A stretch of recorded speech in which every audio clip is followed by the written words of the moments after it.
যদি তুমি hand to hand comeback পছন্দ করো, যেখানে খুন খারাপের সাথে কোনো কম্প্রোমাইজ নেই, তাহলে তুমি একদম ঠিক ভিডিওতেই ক্লিক করেছো। এই যে স্ক্রিনে যে লোকটিকে দেখতে পাচ্ছ, সে একজন বক্সার। জেল থেকে বের হওয়া তার কাছে অসম্ভব হয়ে গিয়েছিল। কোর্ট কাছারি করে অনেক কষ্টে মুক্তি পায়, আর তখনই সে সিদ্ধান্ত নেয় এবার থেকে সব কিছু সে ছেড়ে দেবে। এরপর তার পুরো বউ আর মেয়েকে নিয়ে শান্তিপূর্ণভাবে জীবন কাটাতে থাকে। কিন্তু একবার যদি তুমি গুন্ডাগাড়িতে ঢুকে পড়ো, তখন এই দুনিয়া তোমাকে সহজে ছেড়ে দেবে না। তবুও সে সব কিছু সহ্য করে নেয়। কিন্তু যেদিন এক ভয়ঙ্কর মাফিয়া তার বউকে মেরে তার মেয়েকে তুলে নিয়ে যায়, সেদিন ভাই এই লোকটার শক্তি তাণ্ডব শুরু করে দেয়। বলছিলাম 2024 সালে মুক্তি হওয়া মেহিম মুভির কথা। তো গাইস, যেহেতু তোমাদের চ্যানেলটা একদম নতুন, তাই একটা লাইক একটা সাবস্ক্রাইব করে দিয়ে চলো মুভিটার গল্প দেখে আসি। মুভির শুরুতে আমরা ফ্রান্সের একটা জেল দেখতে পাই, আর সেখানে আমাদের হিরো সোমের বন্দী হয়ে আছে। সে এখান থেকে বের হওয়ার জন্য অনেক লড়াই করে, কিন্তু কিছুতেই বের হতে পারছিল না। এভাবেই অনেকদিন কেটে যায়, কিন্তু তার ভালো আচরণের জন্য কিছুদিন আগেই তাকে ছেড়ে দেওয়া হয়। বের হওয়ার আগে তার লয়ার সমীরকে পরিষ্কারও বলে দেয় যে সে বেল থেকে বেরিয়ে তাকে সৎ পথে চলতে হবে, কারণ সমীর একজন কার্টার হয়ে ড্রাগ স্মাগলিং করতো, আর এই কাজের জন্যই তাকে লম্বা সময় জেল খাটতে হয়েছে। এবার জীবনে দ্বিতীয় সুযোগ পাওয়ার পর সমীর সিদ্ধান্ত নেন যে সব কিছু ছেড়ে দেবে, কিন্তু সে অপরাধ ছেড়ে দিল। অপরাধ তার পিছন ছাড়ছিল না। জেল থেকে বের হওয়ার সাথে সাথেই কিছু গুন্ডা সমীরকে চিনে ফেলে। ওরা চায় সমীর আবার তাদের হয়ে কাজ করুক, কিন্তু সমীর তাদের কোনো কথায় পাত্তা না দিয়ে এগোতে থাকে। সে আর এই অপরাধ জগতে ফিরতে চায় না, কিন্তু বেঁচে থাকার জন্য তো টাকার প্রয়োজন। তাই সমীর কাজের জন্য একটা কনস্ট্রাকশন সাইটে ঢুকে পড়ে। দিনরাত কঠোর পরিশ্রম করে সে সামান্য টাকা বেতন পায়। এই সামান্য টাকাটাই সমীরের কাছে অনেক কিছু। কিন্তু বাড়ি ফেরার পথে আবার সে গুন্ডারা তার পিছু নেয়, আর এবার সমীরকে মারার জন্য চলে এসেছে। এবার এটা বুঝতে সমীর পালাতে পালাতে একটা বিল্ডিংয়ে ঢুকে পড়ে, কিন্তু ভাগ্য তার পক্ষে ছিল না। একজন গুন্ডা তাকে ধরে ফেলে। এরপর তাদের দুজনের মধ্যে ভয়ঙ্কর মারামারি শুরু যায়, আর হাতাহাতির এক পর্যায়ে ভুলবশত সমীরের লাথি লেগে ছেলেটা নিচে পড়ে যায়, আর সে সেখানেই মারা যায়। এই ঘটনায় সমীরের মাথায় আকাশ ভেঙে পড়ে, কারণ সে আর কোনোভাবেই জেলে যেতে চাইছিল না। তখন সে সিদ্ধান্ত নেয় এই দেশ ছেড়ে সে পালিয়ে যাবে। এরপর কাহিনী চলে যায় 5 বছর পর থাইল্যান্ডে। এখানে সমীর নতুন জীবন শুরু করেছে। তার এখন একটা ছোট্ট পরিবার আছে, স্ত্রী মিয়া আর মেয়ে দারা। এই দুজনকে ঘিরে সমীরের পুরো পৃথিবী। কিন্তু পরিবারের খরচ চালাতে সমীর হিমশিম খাচ্ছিল। তাই সমীর একসাথে একাধিক কাজ করে। ভোরবেলা সে নদীতে মাছ ধরে তার পরিচিত রেস্টুরেন্টে নামিয়ে দিয়ে সে এয়ারপোর্টে চলে যায়। সে আসলে এখানে ট্যুরিস্টদের হোটেলে পৌঁছে দেওয়ার কাজ করে। এইখানে শেষ করে সে চলে যায় আন্ডারগ্রাউন্ড ফাইটিং ক্লাবে। এখানে বাজিতে ফাইটিং চলে। সামির কোচ হ্যান্স এটা একদম পছন্দ করে না। সে সমীরকে সবসময় সতর্ক করে আর তাকে এই কাজ ছেড়ে দিতে বলে, কারণ তার কোনো পরিবার না থাকায় সমীরকে সে ছেলে মনে করত। কিন্তু সমীর বলে যে তার অনেক টাকার দরকার, কারণ সে তার বউয়ের জন্য নিজস্ব একটা রেস্টুরেন্ট বানাবে। যাই হয়, সে সমীরের সাথে ফাইট শুরু হয়ে যায়। সে খুব সহজেই প্রতিপক্ষকে খুবই ভয়ানকভাবে হারিয়ে দেয়। 10 মিনিট পর আবার তার দ্বিতীয় ম্যাচ শুরু হবে। সেই ম্যাচে তার বন্ধু সমীরের বিরুদ্ধে বাজি ধরে, আর সমীর বাধ্য হয়ে দ্বিতীয় ম্যাচে ইচ্ছুকভাবে মার খেয়ে হেরে যায়। আর এই মার খাওয়ার বিনিময়ে সমীর অনেক টাকা পায়, আর হ্যান্স তাকে আবারও বোঝানোর চেষ্টা করে যে এই খেলা তাকে শেষ করে দিবে, কিন্তু সমীর তার কোনো কথাই শুনে না। যাই হোক, এরপর সমীর তার পরিবার নিয়ে সমুদ্রে ঘুরতে যায়। তারা সবাই মিলে অনেক সুন্দর মুহূর্ত কাটায়। আর এখানে জায়গাটা নিয়ে তাকে একটা রেস্টুরেন্ট বানানোর প্ল্যান করে, কিন্তু সেই স্বপ্ন পূরণ করতে গেলে অনেক টাকার দরকার, আর সেই টাকার জন্যই মূলত সমীর জান প্রাণ দিয়ে কাজ করতে থাকে। তার জন্য এই কাজগুলো অনেক কষ্টের হয়ে যাচ্ছিল, কিন্তু পরিবারের জন্য সে সব কিছু করতে রাজি। আর ঠিক এখান থেকেই গল্প নতুন দিকে মোড় নিতে শুরু করে। পরদিন সকালে সমীর রেজিস্ট্রার অফিসে যায়। স্বাভাবিকভাবেই সমীর আর মিয়া টাকা জমিয়ে ওই জমিটা কিনতে চেয়েছিল, কিন্তু রেজিস্ট্রারকে দেখে বোঝা যাচ্ছিল যে ভীষণ একটা খিটখিটে আর ধান্দাবাজ। কিন্তু লোকটা টাকা নিয়েও খুব একটা রেসপন্স করে না। স্বামীর বুঝে যায় যে ওই লোকটা ওদের ঠকাচ্ছে, কারণ ওই জমিটা নাকি অন্য কেউ আর বেশি দামে কিনে নিয়েছে। তাই এখন তারা ওই জমিটা কিনতে চায়, তাহলে আরও তাদের বাড়তি $20,000 দিতে হবে। এই কথা শুনে মিয়া অনেক ভেঙে পড়ে। সমীর তাকে শান্ত করে বলে যে সে সব কিছু ঠিক করে দেবে। এরপর আমরা একটা রেস্টুরেন্টে দেখানো হয়। আসলে এই রেস্টুরেন্টটা সমীরের সে বন্ধু সমীরের স্ত্রী মিয়া এখানে ওয়েটার হিসেবে কাজ করে।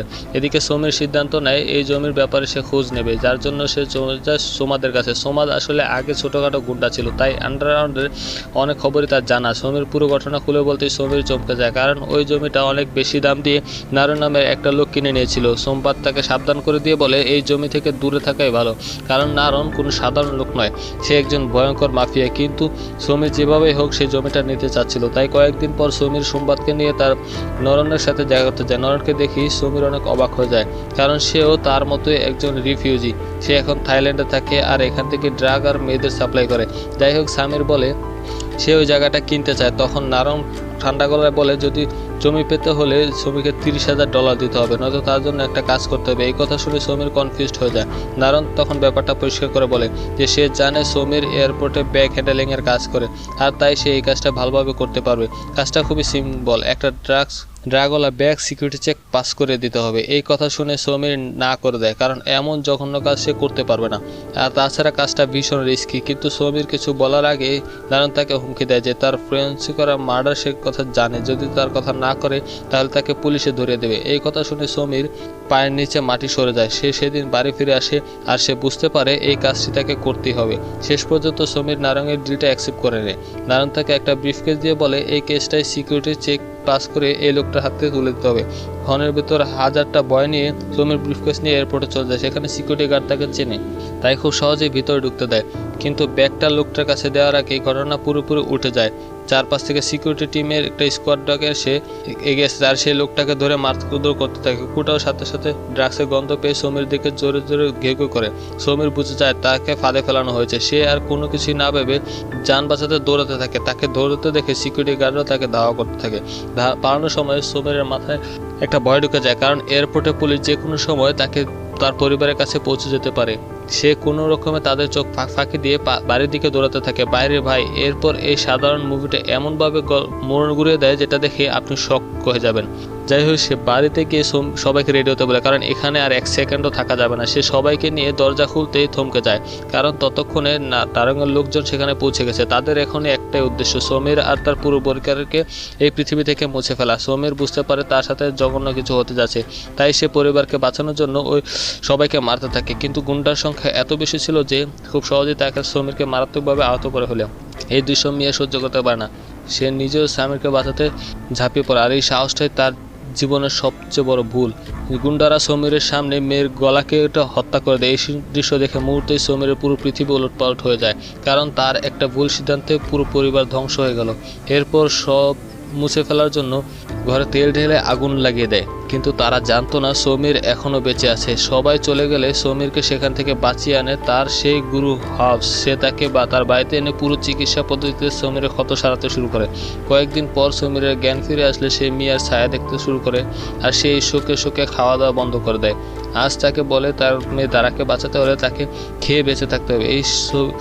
এই কথা শুনে সমীরের মাথায় যেন আকাশ ভেঙে পড়ে, কারণ সমীর ভেবেছিল তার মেয়ে মারা গেছে, আসলে সেই রাতে নাকি তারা দারাকে কিডন্যাপ করে নিয়ে গেছে। এরপর সমীর বেরিয়ে পড়ে দারাকে খুঁজতে।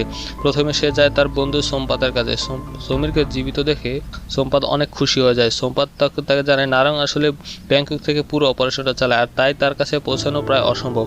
কিন্তু নারায়ণের ডান হাত কাসিম সে এই থাইল্যান্ডেই থাকে।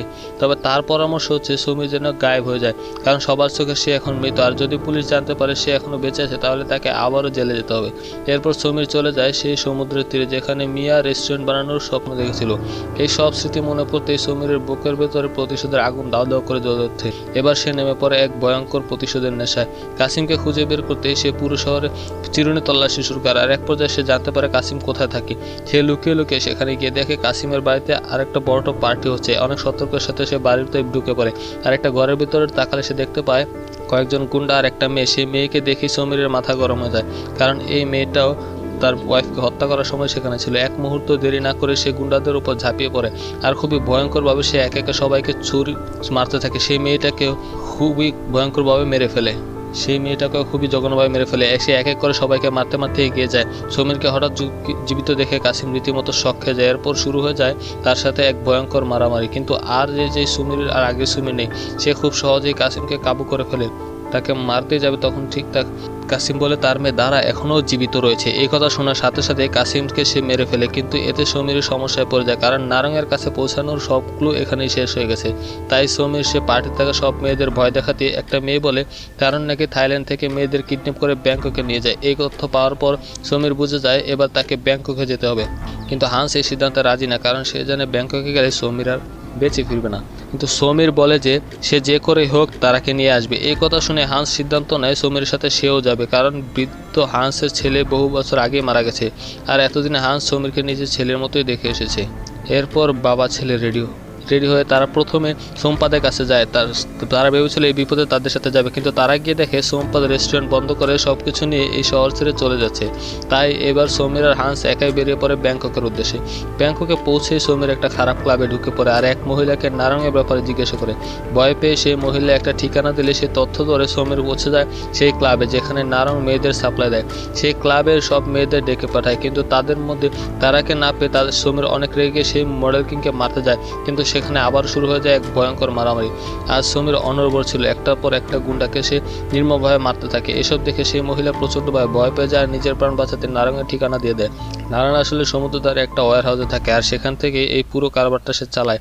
এরপর সমীর আর হান্স নৌকায় করে সেই ওয়্যার হাউসটাতে চলে আসে। তারা সেখানে যেতেই গুন্ডারা তাদেরকে ঘিরে ধরে, কিন্তু হান্স একাই সবগুলো গুন্ডার মোকাবিলা করতে সে সেখানেই থেকে যায়। আর এই সুযোগে সমীর ভিতরে ঢুকে পড়ে আর পুরো বিল্ডিংয়ে তার মেয়েকে খুঁজতে থাকে। সেখানে সে কিছু মেয়েকে দেখতে পায় যারা নাঙের জন্য ড্রাগস রেডি করছিল। তাদের মাঝেও সে দারাকে খুঁজে পায় না। একজন মেয়ের কাছে সে জানতে পারে দারাং আর তার লোকজন উপরতলা আছে। সমীর আগে সেখানে থাকা সব গুন্ডাকে মারাত্মকভাবে মেরে ফেলে আর সে মেয়েগুলোকে মুক্ত করে সেখান থেকে পালাতে বলে। সবাইকে শেষ করে সে এগিয়ে যেতে অনেকগুলো গুন্ডা আবারও তার রাস্তা আটকে দেয়। এক মুহূর্ত দেরি না করে সে গুন্ডাদের উপর ঝাঁপিয়ে পড়ে আর খুবই ভয়ানকভাবে সে একে একে সবাইকে জমের দুয়ারে পাঠাতে থাকে। এই সময় হান্সও সেখানে পৌঁছে ইশারায় সমীরকে সেখান থেকে যেতে বলে। সমীর তাড়াতাড়ি একটা লিফটে উঠে পড়ে, কিন্তু লিফটের ভেতরে ছিল নারঙের সবচেয়ে ভয়ঙ্কর লোকগুলো। মুহূর্তেই সমীরের চোখ লাল হয়ে যায়, কারণ এদের মধ্যে তার স্ত্রী খুনি ছিল। এরপর যা হয় সেটা আর মারামারি নয়, মুহূর্তের মধ্যে লিফটটা যেন নরকে পরিণত হয়ে যায়। সমীর যাকেই পাচ্ছিল তাকেই ভয়ানকভাবে মারছিল। প্রতিশোধের আগুনে সমীর আজ নিজের কন্ট্রোল হারিয়ে ফেলছে। বাইরে সে খুব জঘন্যভাবে সবাইকে মেরে ফেলতে থাকে। এই মুভির সব থেকে অস্থির ফাইট ছিল এখানেই, একটু কমিউনিটির জন্য যে তোমাকে দেখাতে পারছি না। যাই হোক, সবাইকে শেষ করে দিতে সমীরের হাত ভেঙে হাড় বেরিয়ে গিয়েছিল, শরীরে আর কোনো শক্তি অবশিষ্ট ছিল না। তবুও সে হাল ছাড়ে না। ভাঙা শরীর নিয়ে সে ধীরে ধীরে নারঙের দিকে এগোতে থাকে। এই পুরো দৃশ্যগুলো আবার নারং সিসিটিভিতে দেখছিল। সমীরের অবস্থা দেখে সে ঠাট্টা করে বলে, আমি শুরু থেকেই তোকে মারতে চেয়েছিলাম। এই কথা শুনে সমীর অবাক হয়ে যায়। তখন নারং সব কিছু খুলে বলে যে ফ্রান্সে সে যাকে মেরে পালিয়েছিল সে ছিল নারঙের আপন ছোট ভাই। 10 বছর ধরে সে সমীরকে খুঁজছিল, কিন্তু সমীরের সবচেয়ে কাছের বন্ধু সোমপাদ তাকে তার অ্যাড্রেস দিয়েছিল। এখানেই শেষ না, দাঁড়ান তার কাছে নয় বরং সোমপাদের কাছেই আছে। এই কথাগুলো শুনে সমীরের মাথা কাজ করা বন্ধ করে দেয়। প্রাণ যখন বেরিয়ে যাবে ঠিক তখনই সমীরের চোখে সেই দুর্বিষহ ছবিগুলো বেশি ওঠে আর সে শক্তিটুকু দিয়ে সে নারঙের গলায় তার হাতের সে ভাঙা হাড়টি ঢুকিয়ে দেয়। ফলে নারং সেখানেই মারা যায়। প্রতিশোধ নিয়ে বাইরে আসতেই দেখে তার বাবা হান্স আর বেঁচে নেই। গুরুতর আঘাতে তার সেখানে মৃত্যু হয়েছে। আরও একজন প্রিয় মানুষকে হারানোর কষ্ট তার চোখে মুখে ফুটে ওঠে। এরপর সমীর থাইল্যান্ডে ফিরে আসে আর খুঁজতে খুঁজতে সে পৌঁছে যায় সোমপাদের নতুন রেস্টুরেন্টে। ভিতরে ঢুকে এসে সোমপাদের গান পয়েন্টে নিয়ে বলে সে কেন এমন করেছিল তার সাথে। সোমপাদ তখন জানায় সে মেয়েকে মারতে চায়নি, সে শুধু তাকে মারতে চেয়েছিল, কারণ ছোটবেলা থেকে সে নাকি মেয়েকে ভালোবাসত, কিন্তু মেয়ে তাকে বাদ দিয়ে সমীরকে বেছে নিয়েছিল, যেটা সে কোনোভাবে মেনে নিতে পারেনি। কথা শেষ না হতে হঠাৎ তার কণ্ঠ শুনে সমীরের মেয়ের দিকে দৌড়ে যায় আর অবশ্যই সমীর তার হারানো মেয়েটিকে ফিরে পায়। ঠিক তখনই পিছন থেকে একটা গুলির শব্দ ভেসে ওঠে। আমরা বুঝতে পারি নিজের অপরাধ বোধে সোমপাদ আত্মহত্যা করেছে। সমীর কোনো দিকে না তাকিয়ে সে চুপচাপ